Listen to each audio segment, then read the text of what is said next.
Someone You Should Know. A program about people you know and even more that you don't.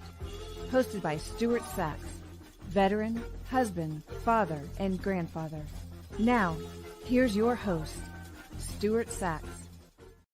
Well, hello again. I welcome you again to another episode of Someone You Should Know. Very, very glad that you've chosen this time to be with us, whether it's when our show launches on Wednesdays at 10 a.m. or you just go to the convenience of YouTube or Spotify or any of your favorite platforms and watch the show at your convenience. We're very, very, very happy that you decide that you want to spend a little time with Someone You Should Know. We are brought to you by our good friend Christine Dean, who is the networking diva.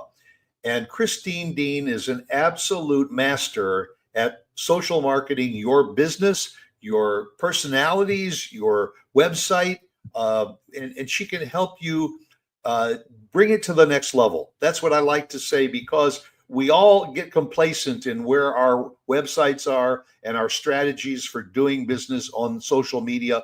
And sometimes you need to just kind of give it that little boost. And Christine Dean is the person you need to reach out to, because she can take it to the next level. She can give you a free consultation if you reach out to her, look at your website and say, you're looking good, or I might suggest you do this, this, or this. TheNetworkingDiva.com, Christine Dean. She's our sponsor, she's our producer, and we love her to death because she helps get this show to you every week. Well, I have a very, very special guest today, because I am absolutely, and I'm going to say this before I put him on the screen because I don't want to embarrass him, but I am going to introduce you to someone who I just hold in the highest regard and esteem for what he does. He is the co-founder and the executive director of Disaster Aid USA. Please welcome to Someone You Should Know, Larry Agee. Hey, thanks, Stuart. Larry, thank you very, very much for taking the time, because I know you are an extremely busy guy, not only with your own career, but Disaster Aid USA is just an incredible organization. I have to tell you, I wasn't really aware of it until I first connected with you to find out what it was. But we're going to be discussing what Disaster Aid is, what it has been, and what you see the future for Disaster Aid also. So I want you to start off by sharing with the people that are watching and listening exactly what is Disaster Aid USA and when was it started? So Disaster Aid USA is a volunteer disaster relief NGO, or our charity. Some people may know NGO stands for non-government organization. So we started off as a Rotary Club project. Some of your viewers may be familiar with Rotary International, and so we're managed by Rotarians. Everyone on our board of directors is a Rotarian. I would say about half of our volunteers are Rotarians, and the other half are not. You don't have to be a Rotarian to be in Disaster Aid USA. We do have a lot of partnerships with Rotary districts, and that would be something like South Louisiana, South Texas. There's like 8 districts in Florida, and we partner with them and to be their backup when a disaster happens, a hurricane comes in, something like that. We have pre-positioned equipment throughout the country. We have 37 trailers that are loaded with chainsaws and generators and water pumps. And we have, a backhoe, and we have a rescue boat. So we try to pre-position it in very, where we get partnerships, but also in disaster prone areas. So when something happens, I have a team there from day one, and then other teams come in to support. And then we help train, the local Rotarians or even other local charities, how to respond in a disaster. You need an operations person, a logistics, a PR person, and so we try to make that community resilient and prepared for a disaster. And then we bring our team leads in and our equipment in, and we try to be a force multiplier. I'm an old military guy, so you try to always be a force multiplier. And our team leads, as soon as we hit the ground, we will start training other team leads. So we may have 5 people in the area with our equipment, but within a week or two, we've got another 10 10 or so team leads, and each one can handle 10 to 20 volunteers. And all of a sudden, instead of having 5 people in the field working, you've got 100 or 150, and we're all volunteers, so that's good in a way. And sometimes it can be a hindrance, because you're always, volunteers can come for a certain short amount of time, and then you got to rotate them in. But we really pride ourselves on being that force multiplier. Like, we went into Florida last year with Helene and Milton. We were in North Carolina and Tennessee too. But because we have some good teams in Florida, from day one, we had 15 teams in the field. And wow. We did over $3 million worth of work in Florida alone for free.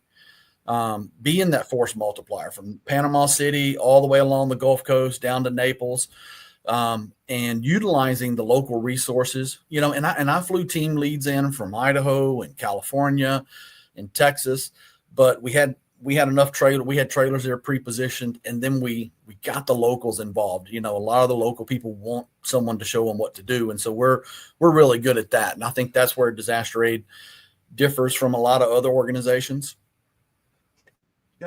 You made a point that you are pre-positioned. Now, this is all over the country.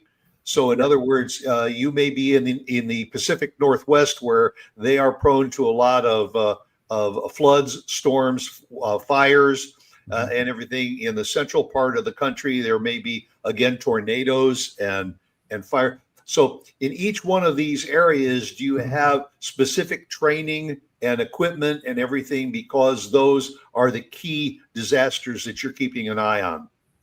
Yeah, because each area has its own, like you said, specific disasters. Some areas we're more concentrated in, and that's kind of just because of the way our growth happened. Along the Gulf Coast and East Coast, we're pretty concentrated because of hurricanes. And we do have people like in Ohio and Pennsylvania, West Virginia, New Jersey, Southern Illinois. We're working on getting a team in Missouri right now. We have a team in Arkansas. We have teams in Idaho. We're about to add a team in Oregon. So, in Oregon and actually Idaho, the Oregon team will be new. It's a lot of wildfires. Now they're not the firemen. They're not the wildfire crews that go out. Those we leave that to the wildfire professionals. So we go in and do two things. We help support them in any way they need. We may set up a comfort station for them or something like that. But then once the fire's gone, our teams come in and help the homeowners, remove all the debris off their land, chainsaw the trees, clean everything up, and then of course in floods, some teams are more flood based. And so those are a lot of what we call our muck and gut crews. And if you don't, know what muck and gut is, that's a very short phrase for a lot of work. Just think you're going to move out of your house and everything out of your house, your furniture, your belongings, everything underneath the kitchen sink, and then you take all the drywall out and the cabinets and the flooring, and you take it down to the studs. And we do all that with volunteers. And that's usually on a very small house, $10,000. And most of the time it's $20,000 to $30,000 is what they would have to pay somebody to do that, maybe even more. And we come in and do it for free, and then of course in hurricane areas, we have muck and gutters, but we also have our chainsaw teams and our rescue boat teams, and they have heavy equipment. And so they're specially trained in either chainsaw work or operating heavy equipment. Well, we are broadcasting from Texas. You are from the Louisiana area. We most recently have gone through a terrible disaster in Kerrville, downstate in Texas. And when you say muck and gut, I know exactly what you mean. And I think the people watching and listening have probably seen what muck and gut is all about from some of the coverage that's been on social media. It's the kind of thing when the people go back to where their home used to be, and they see little or nothing, and it is truly a disaster for them. And you are there to help. You mentioned that this was an offshoot of basically started by Rotary International, and when this was started, how many years ago? Because Rotary has been around for a long, long time. Yeah, and just to clarify, because Rotary likes us to clarify these things. Okay. We started off as a Rotary Club project. Okay. So Rotary International did not start us. It was more on a local level. And then we spread out from there. So we started where? In your area? In Louisiana and Maryland. So the other co-founder, is an old Marine Corps vet from Maryland, and I'm an Army vet from Louisiana. So we give each other a hard time. Right. But you got to, right? That's right. But then, Texas was probably the next biggest state that started, gaining momentum, and then, Florida just took on because Florida gets hit all the time. And so, our initial growth phase was, along the Gulf Coast and East Coast. And then we slowly spread, throughout the country. We're still pretty light in the middle of the country in Tornado Alley. And it's because, in my opinion, when the tornadoes hit, everyone's like, man, we need to do this. And we bring our teams in from 12, 14, 16 hours away to do it. And, locally people get, like excited about, okay, next time we're going to be prepared and we're going to have a team and we want to get a trailer and everything here. And then 3 months after the storm, all that goes away and everybody's just kind of like gets on with their life, and they forget about it. And then 2 years down the road, another tornado hits them. It's a little more sporadic in the Midwest, in Tornado Alley, like where's it going to get hit? A hurricane, when it enters the Gulf, it hits somewhere 100 miles square, so everyone on the Gulf Coast is not like when, but not if, but when we're going to get hit. So, but we started off as a Rotary Club project, and we're supported by Rotary districts and clubs. And of course, churches and corporations and individuals, we're our own separate, charity, but a heavy connection to the Rotary districts and clubs. And when was the start date for this? Oh, project? I'm sorry. Yeah. 2010, 15 years ago. Oh, just 15 years ago. Yes, sir. I mean, considering our disasters go back decades and decades and decades and everything for a 15-year-old organization. And I was reading that you raise millions and millions of dollars every year in order to support the efforts of what you are doing. I mean, that's incredible for just really 15 years is pretty much almost still a startup. Well, and the millions of dollars, actually, that's the value of the disaster relief services we provide. Yeah. We're actually a pretty small NGO. We raise anywhere from $400,000 to $500,000 a year. But we'll do anywhere from $3 to $6 million worth of work for free. So it's a very exponential. When someone wants to donate to something, we really, it's a good bang for their buck, for a business term. But I mean, we really provide a lot of services for that small amount of money. And that's what the victims of these disasters really need. They don't need to be mired down in paperwork and waiting for financial aid when they need the aid today or yesterday. Exactly. And so when someone like yourself and your teams come in, I mean, you're like their guardian angels because you're there to help them today. We're not talking about any kind of money. We are just talking about making your life better.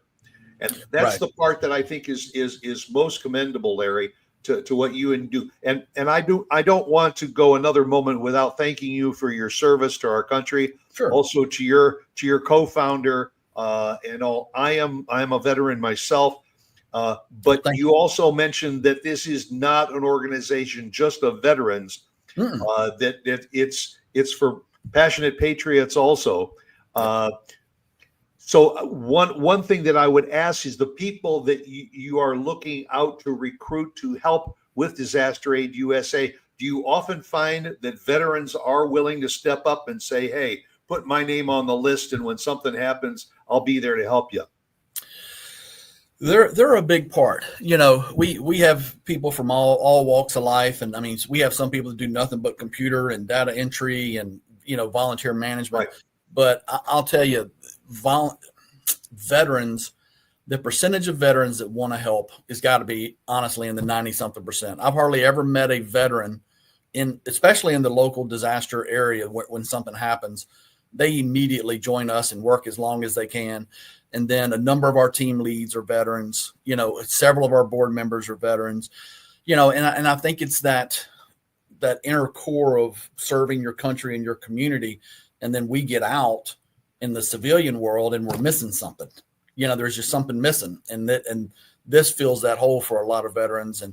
And like you said, we're not all veterans, and I mean, and we welcome everyone. I mean, you don't have to be a Rotarian or a veteran. Like I said, over half of our volunteers are probably, not Rotarians, and we get a lot of volunteers from.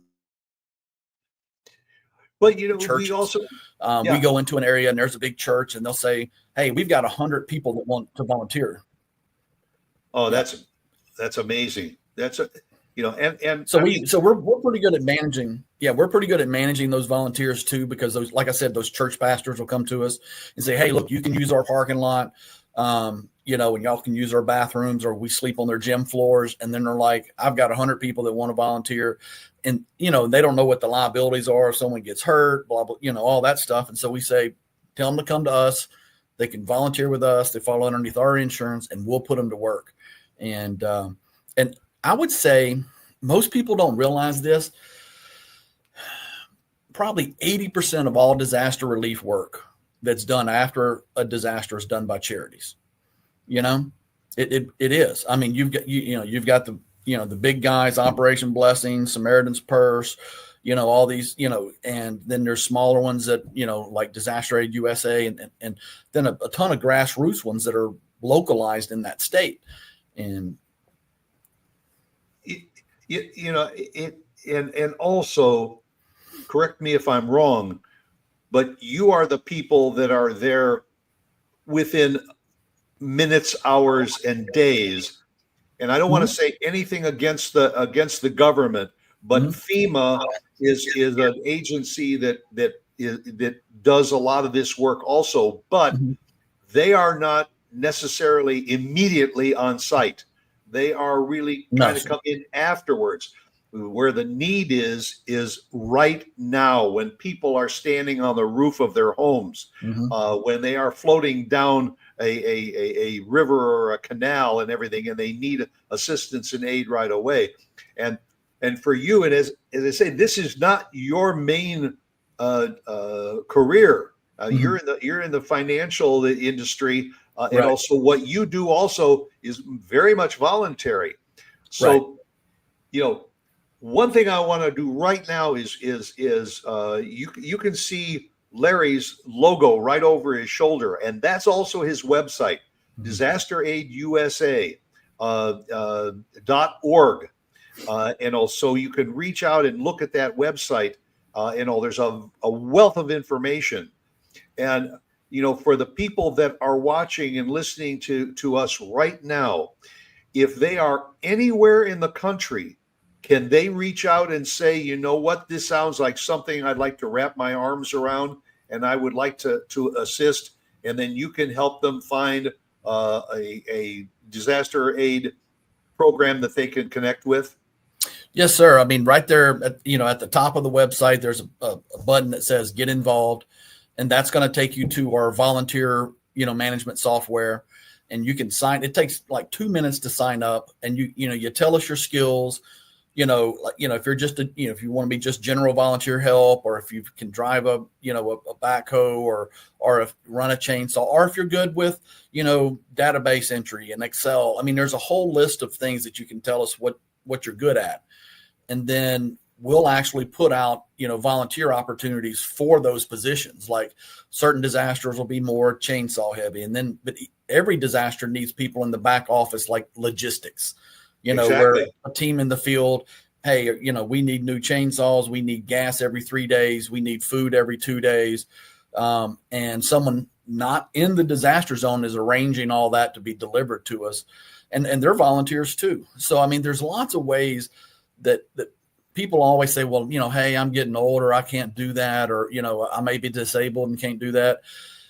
There are a ton of positions available, volunteer positions that aren't deployed on site, in the right into the midst of it. They're actually outside of the disaster zone for a reason, because the communications are better. They can find which, Lowe's or Home Depot has the supplies we need, or call Walmart and find out if we can use their, parking lot. But, I want people, the volunteers, what I really want them to understand from us, and the reason me and Bob Grill is the other co-founder, set this up is, what I've talked about so far is the work, but the goal is that survivor, that person that has been affected. When you show up, it's usually their worst day. If not their worst day, at least in the top 5, right? I mean, they've lost their home, or, they're just in shock, and they have no idea where to start. And so when we show up and we say, I got this, you see that tension, the tension's in them like this, their faces, it's just blank, and you see them take a breath and relax. Well, right there, my job is done. I've taken that off of them. The work is just beginning, but the job was done. And I tell the volunteers, if that, survivor, that homeowner, whoever it is, if they need to stop and talk to you for 30 minutes, and most of the time they do, they got to tell their story about how they survived the hurricane, or when they came back, how this is going to affect them. Stop and listen. That's the important part. You're there for them. And they may even have you divert to a task that you may think is menial, but for whatever reason, that task is important to them, and I'll tell you a quick story with the Kerrville floods. And this is not a menial thing because I'm a veteran. But when we showed up at this guy's property, he was showing us around, and there's just piles of debris. And we had actually worked in the next week. We were working these piles of debris and pulling them apart so the search and rescuers could look for bodies in them. We really got there like 2 days after it happened. And anyway, he kept saying, I lost my flagpole. Now his house is gone. His house is gone. There's just a slab. And there's just piles of debris from upriver, 15, 20 feet tall, cars, interwoven in it, metal, just, wow. It's not just trees. It's just a jumble of metal and trees. But he kept talking about his flagpole. And I was like, you know what, sir, I'm going to find your flagpole. And we do this as a family. My son, my daughter, my wife, we all do this. My wife's actually one of the backhoe drivers. And you never know it, cute little Cajun lady, but boy, she can drive a backhoe. But anyway, sorry, I'm ADD. I jump around. But he told us. Thankfully, you do. It's one of my good traits and bad traits, depending on the day. But I said, look, me and Adam, my son, we're going to find this flagpole for you. And he's like, no, y'all got too many other things to do. Look at this mess. And, tomorrow y'all got to help the search and rescuers. And so we searched for that flagpole and we found it. And then we, I said, well, where does it go? And he goes, somewhere over here. And I found the hole where it went and I stuck it in. And I always keep an American flag in my truck. I'm a veteran. I keep it in there in case there's a disaster happens, I can give it to someone, or this is just me. If I see somebody's flag that's ratty and all that, I'll go get them a new one. Like, no, this is American flag. We're going to fly a new one. So I went to my truck, got it out, and there's a picture, on our website and on our Facebook page of us raising that flag, for him. Wow. And at that moment, that just something that, a token, just a very token effort compared to what we were fixing to do.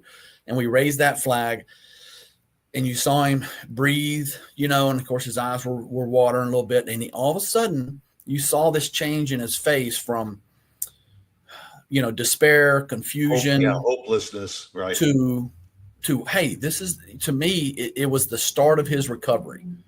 It was step one into putting his life and his property back together.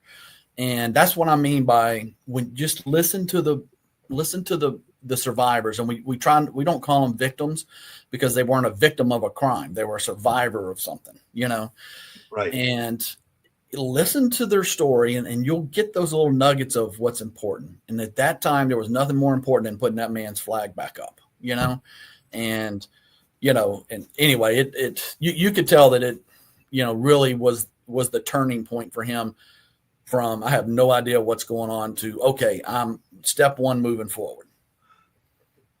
That's an incredible story. And I remember seeing other great stories, like a poor child who is so distraught over something that they can't even imagine.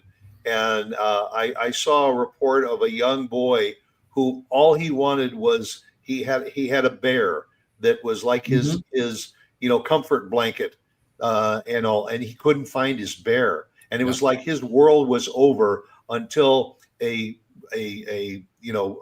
team member, I think they were a firefighter that was working on a thing, happened to see a bear and brought it back and said, "Is this by any chance your bear?" And this child went from total loss to, like you said, a brand new outlook on life.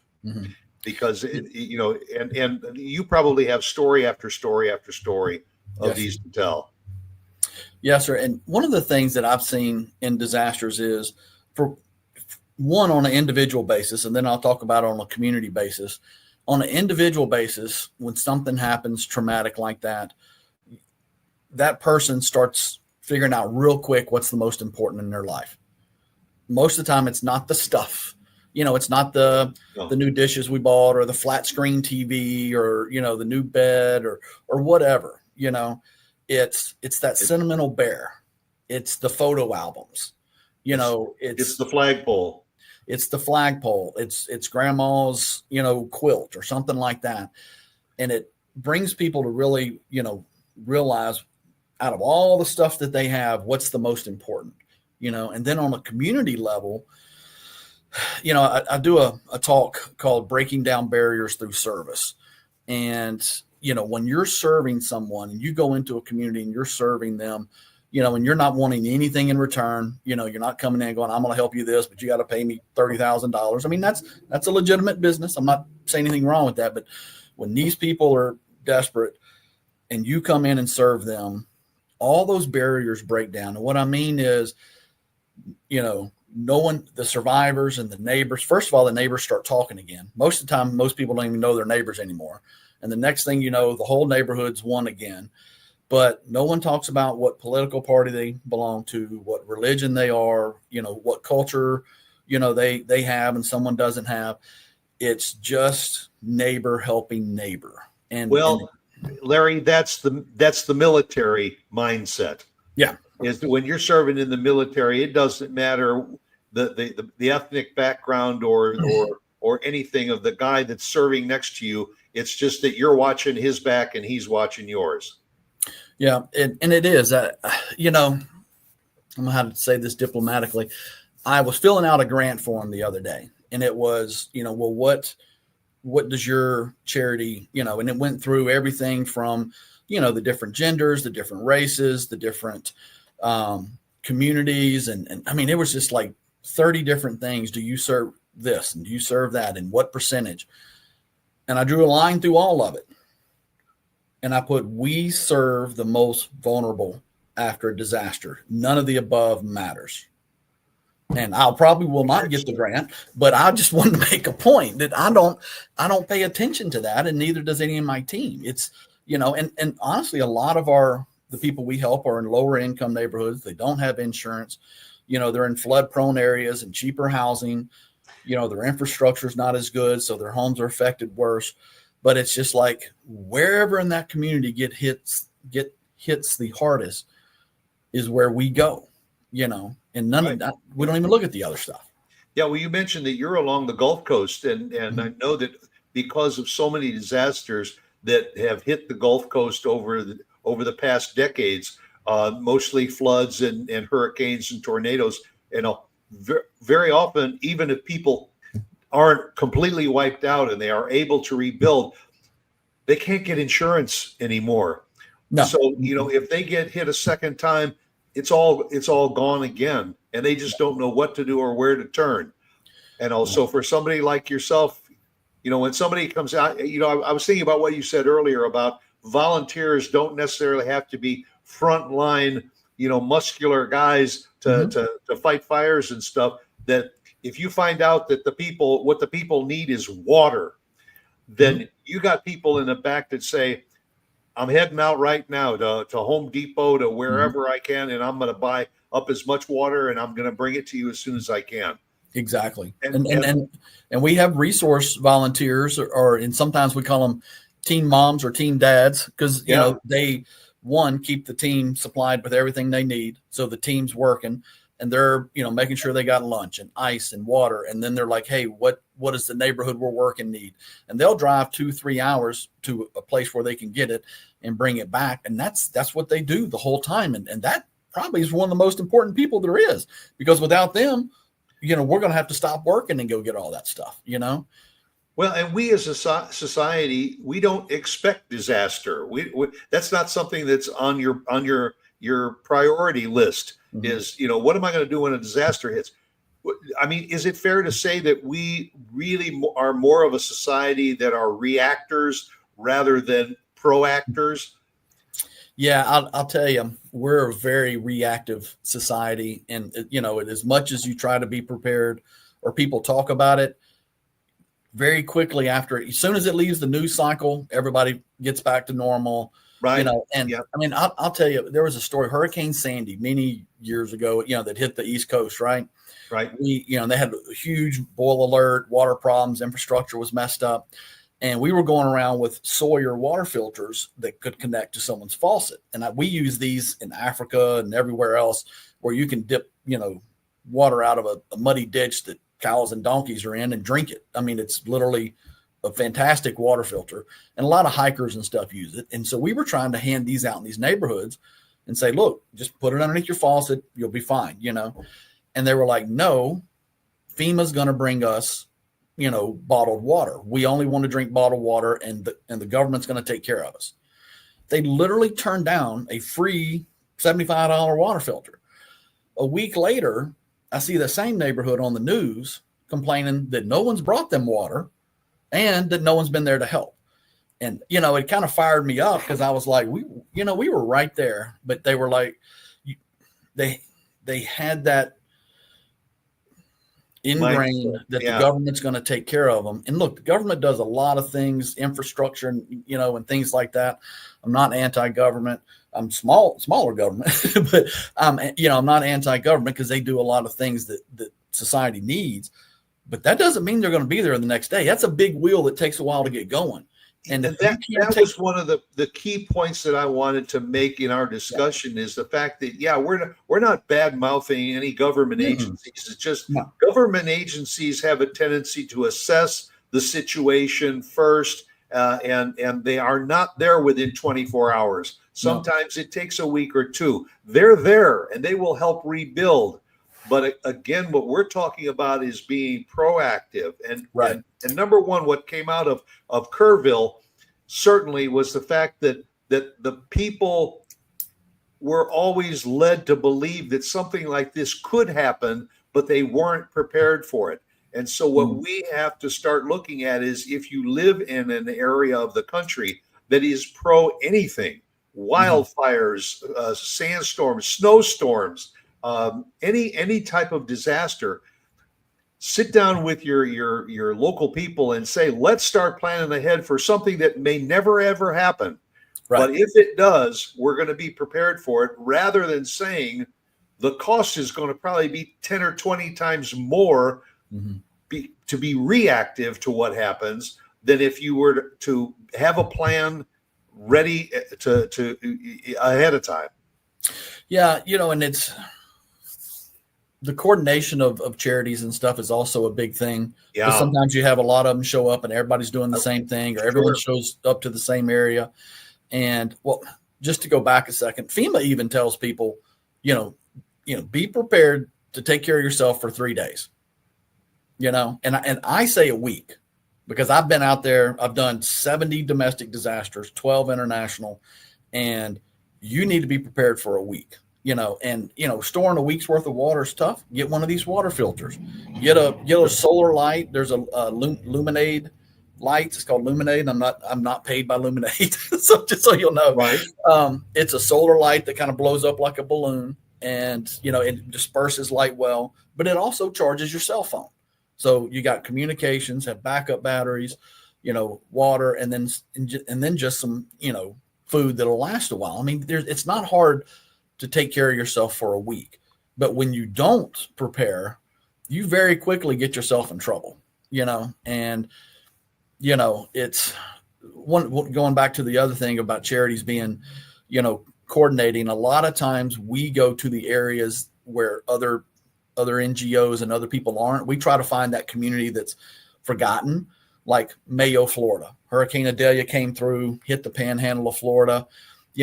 Every charity known to man was in Madison and Perry, and this little town of Mayo, no one had been to. And I had a strike team coming from South Florida, and I'm coming from Louisiana. And now get this, out of 8 people going on the strike team, on the 2 strike teams, 6 of them were women. So, it's not always, the big guys and, vets and all that. Right. I mean, in fact, the whole team from South Florida was women, and they were going to the different communities and assessing it, talking with the fire chiefs, what do they need, and then reporting back. And I was coming from the west to the east, and we found this little town of Mayo, and the mayor was like, no one's been here. No one's here to help me, and my town is destroyed. And she literally gave us the keys. Like, here's the keys to the warehouse. What equipment do you need? So sometimes that coordination of the charities could be better, because everyone seems to go to the same place. And it's, to me, I don't know if it's because that's what's in the news and that's where they start and then they disperse out. But we purposely try to find those outlying areas to start off with, because, it's got to be tough for a town like Mayo and others when they see everybody going, an hour north of them and no one's coming there, so that's a big factor. Well, and also if a storm hits in a large area and there is a medium or large size city, that's probably where a lot of the supplies that everybody needs is located. So those people that are out in the peripheral, or out in the rural areas, they need those same supplies too. Right. And they also can probably get by on a little bit less of those supplies than the major cities, but they still need them. And you mentioned 7 days. Yeah. I mean, you can go 7 days probably without total shelter, but it's hard to go 7 days without food and water. Right. I could probably go a few days without food, but you're right. It's food and water, if you can find some place for shade in the heat, but food and water is important. And that's usually what they don't have, Right. It's to be as developed of a nation as we are and to see how unprepared our population is, even after the last 5 years where it seems like every storm has major tornadoes in it. Every storm has massive amounts of rain and record flooding, and every hurricane is a Cat 4 or Cat 5 now. It's just like how we have to do a better job of preparing our communities. And that's actually one of the things that Disaster Aid is trying to do, is to continually go to these communities and train their, whether it's their government officials or the local churches, and say, look, something's going to hit your area. And people, they look to the government, but where do they look to next? Whether they're religious or not, they show up at a church parking lot looking for help. So churches need to really be prepared organizationally to step up instead of trying to play catch up once a disaster happens. Yeah, and that's another reason why I say the people that are watching and listening to this program, that if you have any kind of experience and can lend a hand in organizing a disaster relief, maybe you're a veteran, maybe you're a first responder, and you're retired, you're doing something else, but you have that knowledge that you can either lend your own self to do this or lend that knowledge to help other people get involved, be it with Disaster Aid USA, be it with the local Red Cross, with the Salvation Army, with any of these other agencies that get involved. The point is, it's neighbors helping neighbors, and getting out there to help when the need is there. Again, the website is flashing across the screen right now. And please, for those that are watching and listening, if your community is all set in case of there's a disaster, we applaud you. Mhm. But if it's not, you may want to organize some people, sit down with your city fathers and say, do we have a plan? And if we don't, let's start working on one. And I want to make it clear that us as a charity, when we go into an area, we coordinate with the local officials. What you don't want to do is have 100 people show up into a disaster zone without the local officials knowing, because all you're doing is adding to an infrastructure that's already broken. And so we call them, the first thing we do is call the EOC, the Emergency Operation Command Center. And then we'll call the local Rotary districts too, because let them know we're coming. But we call the EOCs and we say, I got a strike team coming in. I got a backhoe with a grapple bucket, a rescue boat, 6 chainsawers and 2 tool trailers. And we're self-sufficient for 7 days. You don't have to feed us. You sleep anything. Where do you want us? And we've never been turned down. Now, you show up, with a bunch of, in a school bus with a bunch of people and get off and they don't know you're coming, they're probably going to tell you just to go home, and just because they got to get everything under control. So we always, especially in the search and rescue, we have a response boat. Sometimes we even just lend our boat to them, like, hey, look, y'all need an extra boat. You got a driver, take it. We've got trained people. If you want us to help, we'll help. But if your policy says your people have to do it, here's our boat. So we never self-deploy, and that's for safety reasons too, because you want that EOC to know you're in a certain area in case something goes bad. They don't want to all of a sudden go, oh, we got 14 volunteers over here we didn't know about, and now one of them chopped his hand off with a chainsaw, and how are we going to get to him? So, I just want people to understand that in a disaster, everything can be really iffy. We had cut our way through a road one time from Houma, Louisiana, Houma Thibodeau, all the way down to Galliano. Took 8 hours at night, and we literally opened up that state road, and we were chainsawing in a foot and a half of water, driving through it. And when we finally got to it was like a Rouse's grocery store. The policeman even was like, well, where did y'all come from? And I was like, well, we just opened that road for you, but he didn't know that the Houma police had told us to do that. But while we were there, an ambulance pulled up and said, look, I need y'all to come help me clear this neighborhood. I need to get in this neighborhood, and all the roads are closed off. And right at that time, this car comes flying in, and the guy gets out and says, I need you to take my mom to the hospital. I think she's having a heart attack. And he's like, there is no hospital anymore. We're the hospital. The closest hospital was 2 hours, hour and a half, 2 hours, normally probably 45 minutes away, but because of traffic and all the roads closed, 2-3 hours away. And so people need to realize, you don't need to be doing dangerous stuff at that time, because there is no quick ambulance service. There is no quick police force, and for that ambulance driver to say to them, there is no hospital anymore. We're it, and you realize, hey, if something happens, you're out there. And that's what, when they go into a disaster zone, people need to realize that the infrastructure is messed up and it's not normal, and don't depend on it to be. And that sounds it sounds like common sense, but you would be amazed.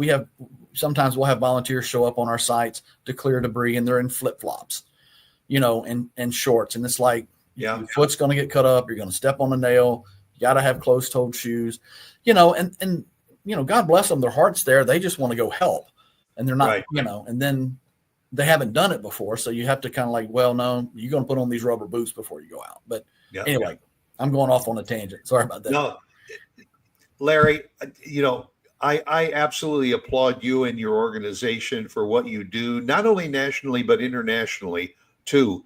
You are incredible people, and you are to be applauded and really held in high esteem. And I don't say that lightly. I really mean that from the heart. I appreciate everything that you do. And I appreciate you taking the time to share your stories and to share what Disaster Aid USA does in disaster situations. Very, very much so. Folks, that'll do it for another edition of Someone You Should Know. I end my show with Oscar Wilde, be yourself because everyone else is taken. And Larry obviously knows that phrase and relates to it. So Go out and make it a great day. And again, thank you to someone you should know, Larry Agee. Thank you very much for being on the show. Thank you, Stuart. Appreciate it.